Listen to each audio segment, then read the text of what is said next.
예, 데살로니가 전서, 우리가 아까는 그 책을 좀 중심으로 해서 했고요. 이번에는 제가 준비한 파워포인트 중에 좀 신학 사상에 대해서 여러분과 그 데살로니가 전서를 쭉 읽으면서 신학 사상에 대해서 좀 더 깊이 있게 살펴볼 부분이 있어서 따로 준비했습니다. 그래서 그거 먼저 아까 그거 들으시고 그 다음에 요거 들으시면 될 것 같아요. 자, 데살로니가 전서 개론적인 내용은 아까 얘기한 거랑 거의 비슷합니다. 그러니까 한번 쭉 보면서 지나가도록 할게요. 예, 저 요거 그 데살로니가의 이름의 기원, 그다음에 시민, 구성, 그다음에 전적으로 이방인이었다 이거 다 얘기했고요. 그다음에 요걸 보시면 이제 요 화살표, 빨간 화살표 여기가 바로 어, 데살로니가입니다. 타르수스 그 근처에 있는 거죠. 자, 그 다음에 보시면 여기가 그러니까 이제 그 저기 보시면 에베소서도 있고 요쪽 부분이 이제 지금 터키의 약간 동쪽 끝부분이라고도 할 수 있겠죠. 네.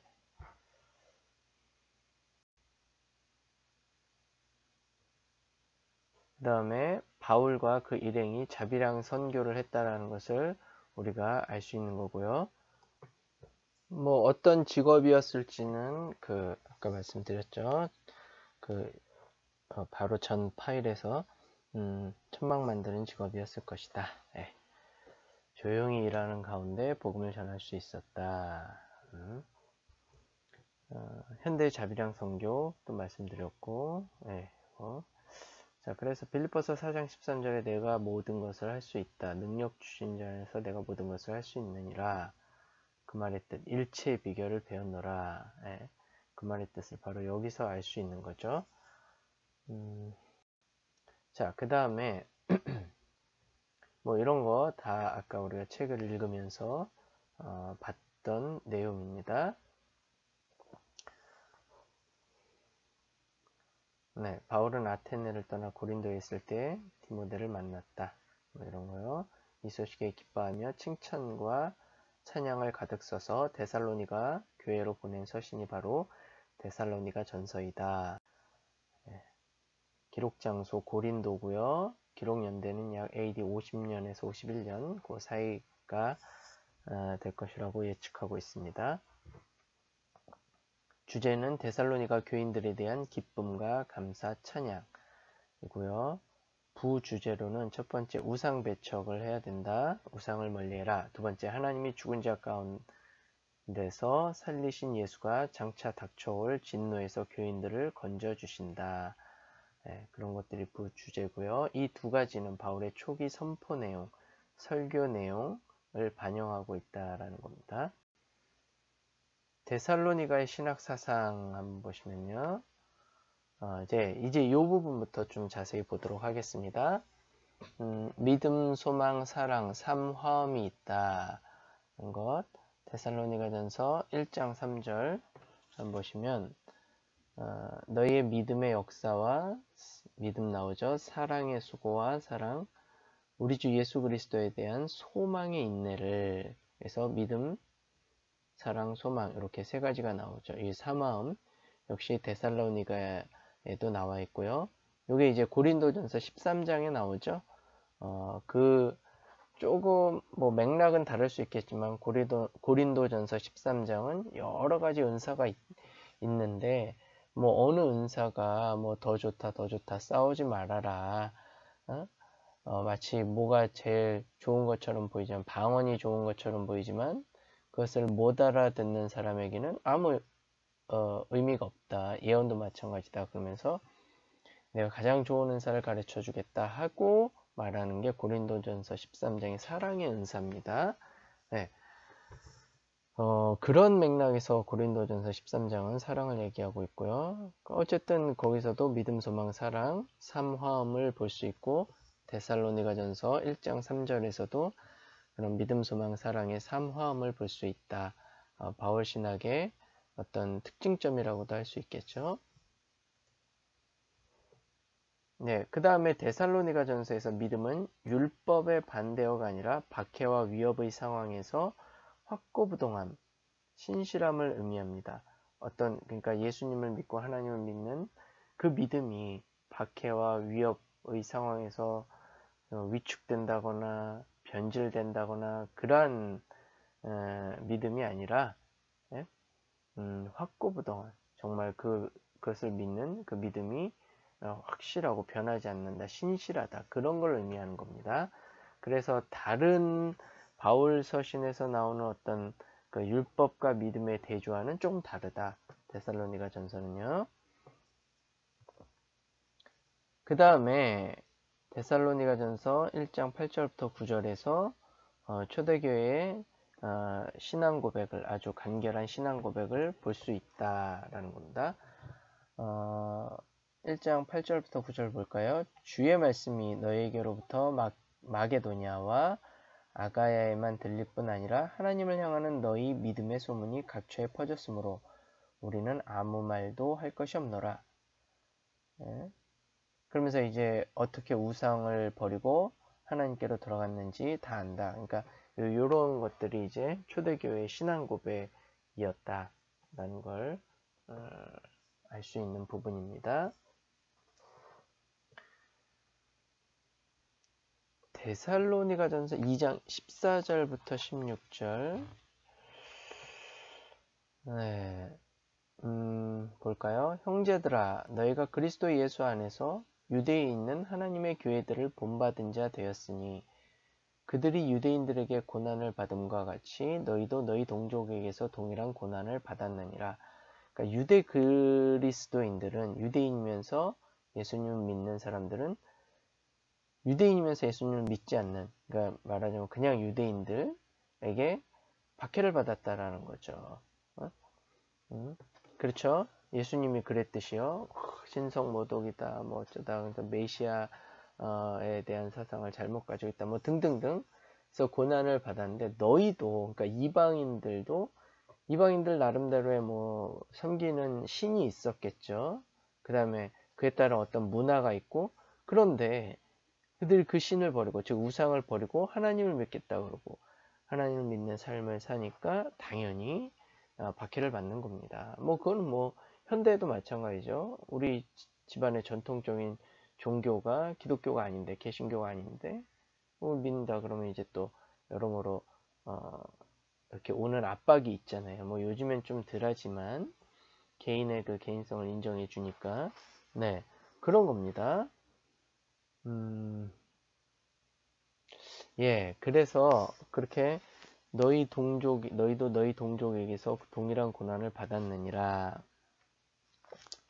유대인은 주 예수와 선지자들을 죽이고 우리를 쫓아내고 하나님을 기쁘시게 하지 아니하고 모든 사람에게 대적이 되어 우리가 이방인에게 말하여 구원받게 함을 그들이 금하여 자기 죄를 항상 채움에 노하심이 끝까지 그들에게 임하였느니라.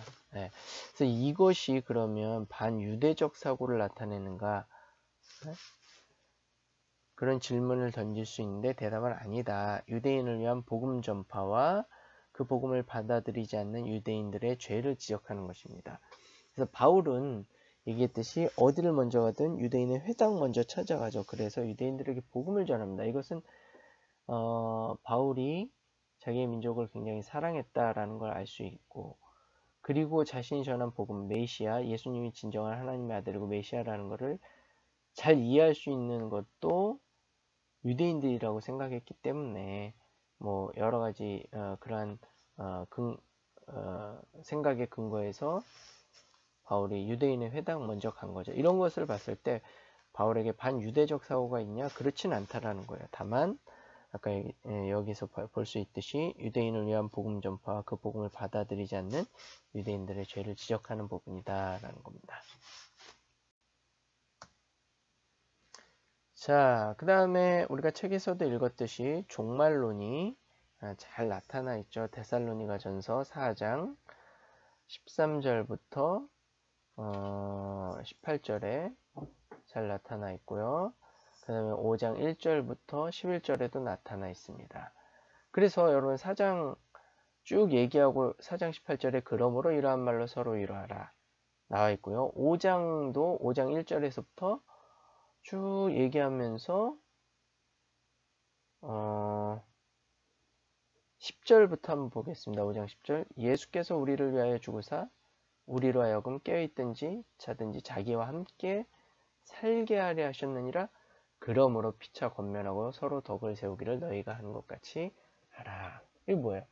그러니까 이러한 말로 서로 위로하고 권면하고 믿음을 잃지 말고 덕을 세우고 그러라는 겁니다. 그래서 뭐 언제 어느 때 어떤 징조로 어떠한 형태로 예수님이 올 것이냐, 그럼 죽은 자들은 어떻게 부활할 것이냐, 뭐 등등 이러한 것이 크게 중요한 게 아니라 정말 하나님이 우리를 구원하시고 신원하신다. 죽음의 권세가 어떠한 권세가 우리를 하나님으로부터 떼어놓지 못한다. 그런 거예요. 묵시문학의 그 목적이 바로 그런 거고 신약성서의 종말론의 근본적으로 지향하는 바가 바로 그런 겁니다. 그러니까 이런 말을 서로 위로하고 소망을 가지고 인내를 가지고 서로 사랑하고 그러라는 겁니다. 어쨌든 바울 서신에서 그 종말론이 가장 뚜렷이 드러나는 것이 데살로니가 전서죠. 그렇다 정말 데살로니가 전서의 특징을 그렇게 알고 계시면 됩니다. 그래서 뭐 이런 것들은 우리가 아까 좀 살펴봤고요. 신약에서 최초로 죽은 자들이 문제가 되고 그 문제를 파루시아라는 개념으로 해결하고요. 네, 요 부분이 아까 얘기 안 한 부분입니다. 파루시아가 좀 특이한 부분이죠. 파루시아라는 거는 헬라어입니다. 헬라어. 헬라 시대에 황제의 공식 방문이나 장군이나 고위 관료들의 방문 때 사용된 용어예요. 그러니까 파루시아가 임한다 라는 뜻이잖아요. 그러니까 황제께서 우리 마을에 우리 도시에 임하신다. 뭐 그런 거요. 네. 그래서 황제의 공식 방문이나 아주 높은 장군이나 고위 관료들이 방문 때 사용되던 용어였습니다. 백성들은 그 인물을, 그러니까 황제면 황제, 뭐 장군이면 장군, 그 길거리에서 맞이하고 환호하고 기뻐합니다. 그리고 그 인물은 그런 백성들에게 이제 보상을 주는 거예요. 예를 들어서 이 도시를 뭐 자유도시로 승격시켜 준다던가 아니면 백성들이 특별히 뭐 식량을 좀 베풀어 준다던가 네, 그런 겁니다.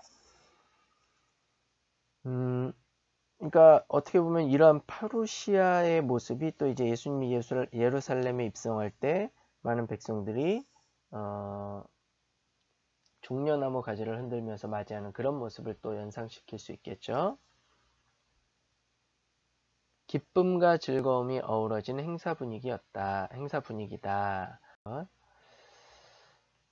바울은 그리스인인 데살로니가 교인들이 쉽게 이해하고 상상할 수 있는 파루시아의 이런 분위기로 예수의 재림을 설명하고 있는 겁니다. 그러니까 유대인들에게는 구약의 묵시 개념을 사용해서 또 아니면 구약의 어떤 부분을 사용해서 예수님의 재림이나 그런 다른 것들을 설명을 하고 그리스인들에게는 즉 이방인들에게는 그리스 문화권에 있는 헬라 문화권에 있는 이방인들에게는 그들이 이해할 수 있는 어떠한 용어나 개념이나 사건이나 행사나 그런 것을 가지고 복음을 설명하고 그런 겁니다. 이게 아주 지혜로운 거죠. 지혜로운 거예요. 예.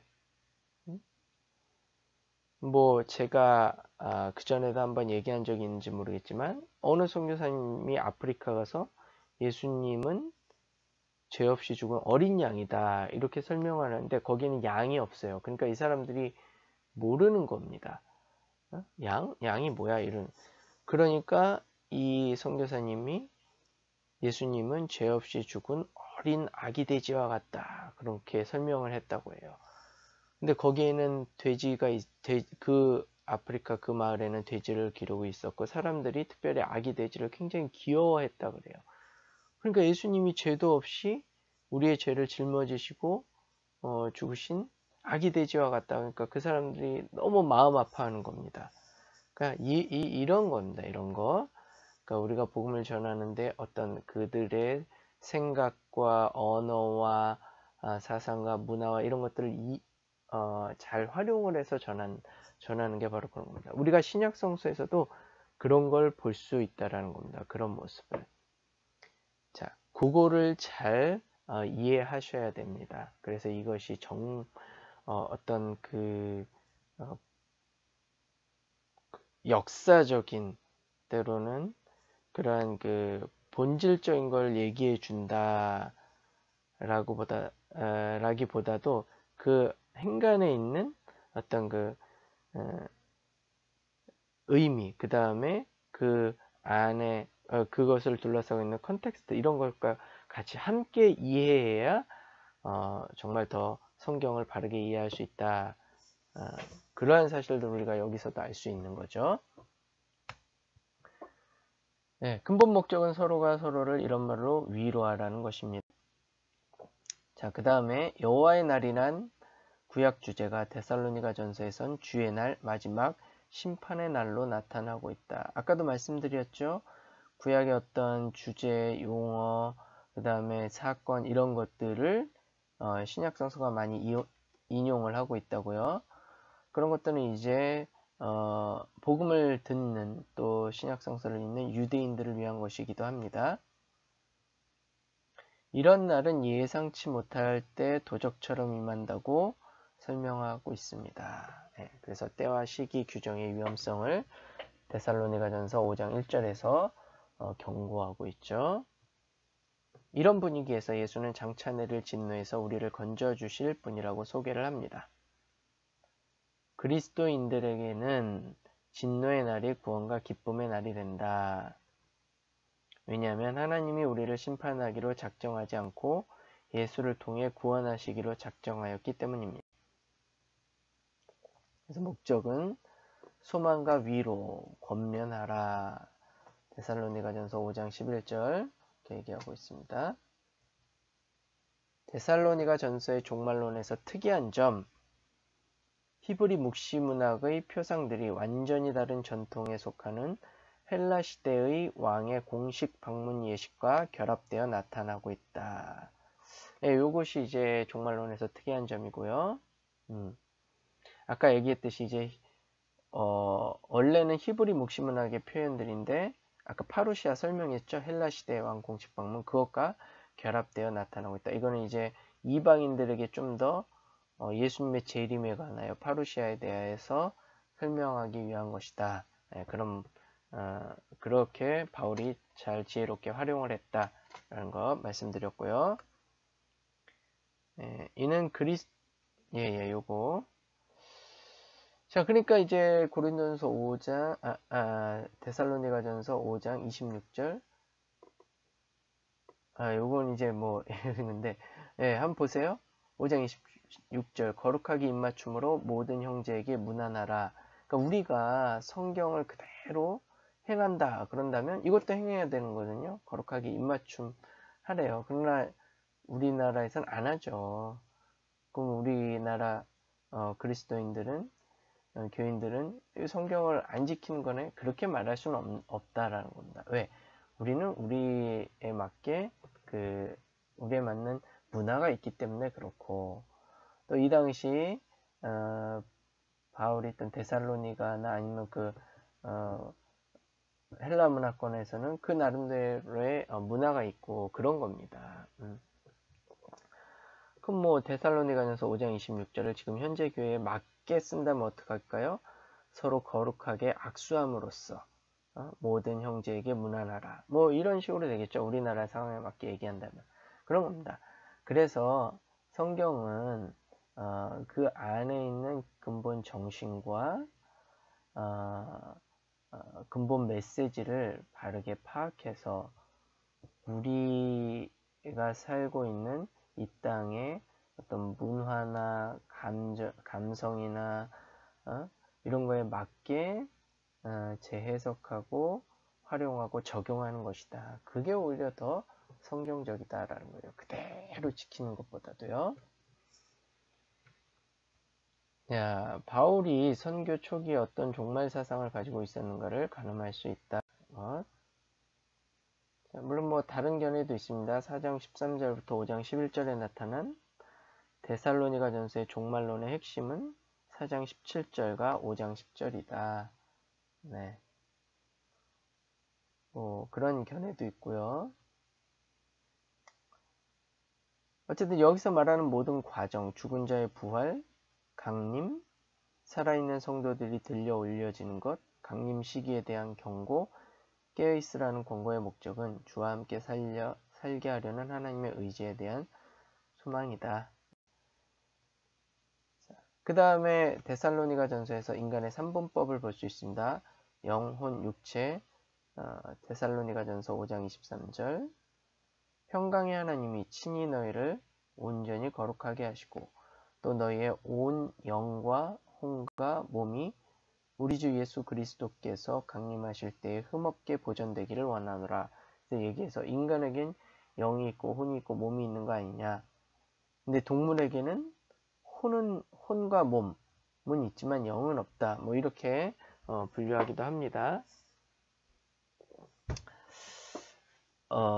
좀 헬라어가 좀 깨지겠는데요. 여기서 오온이란 형용사에 주의해야 되는데 이건 전체적이라는 뜻으로 영, 혼, 육체를 일체된 하나로 생각해야 된다는 점을 말합니다.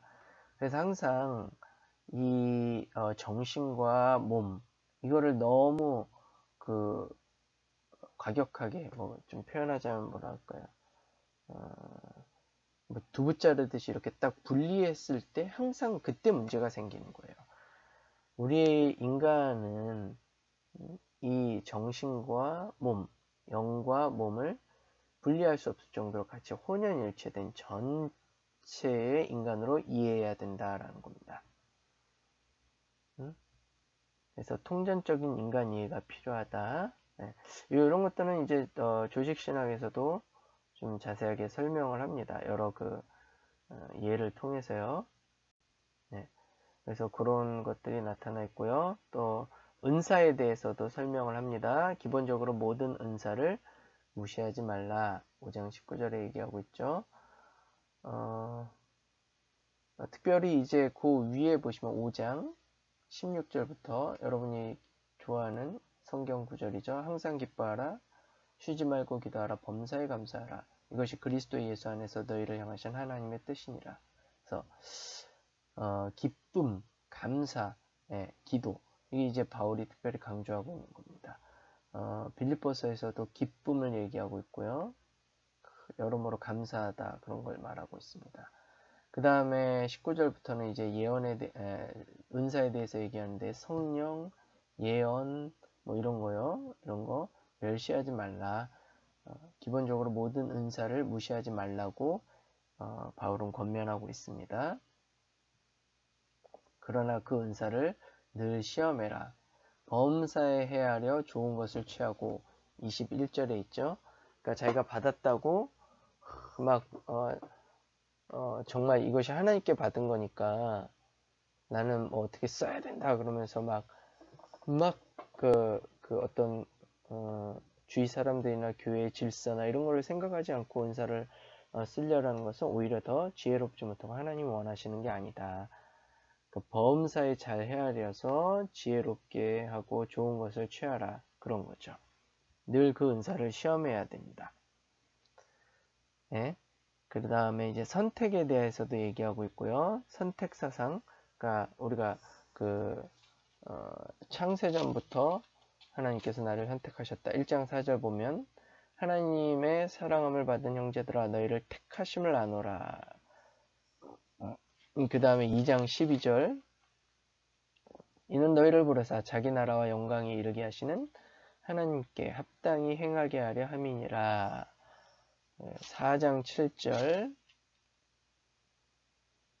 하나님이 우리를 부르심은 부정하게 하심이 아니요 거룩하게 하심이니 그러므로 저버리는 자는 사람을 저버림이 아니요 하나님을 버림이라. 이렇게 그 다음에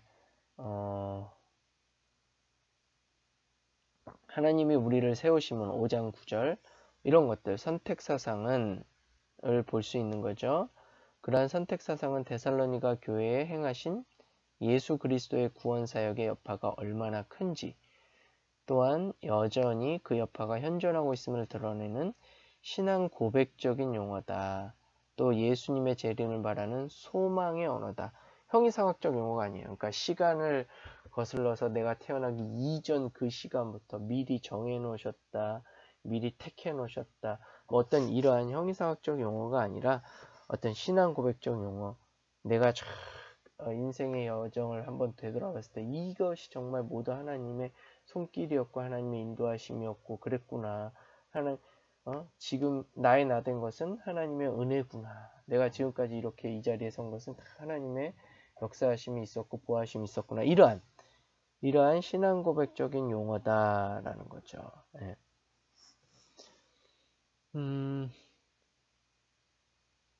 예, 요거를 여러분이 좀 잘 이해하시면 좋겠습니다. 네. 요거는 여러분이 한번 읽어보시면 되겠고요.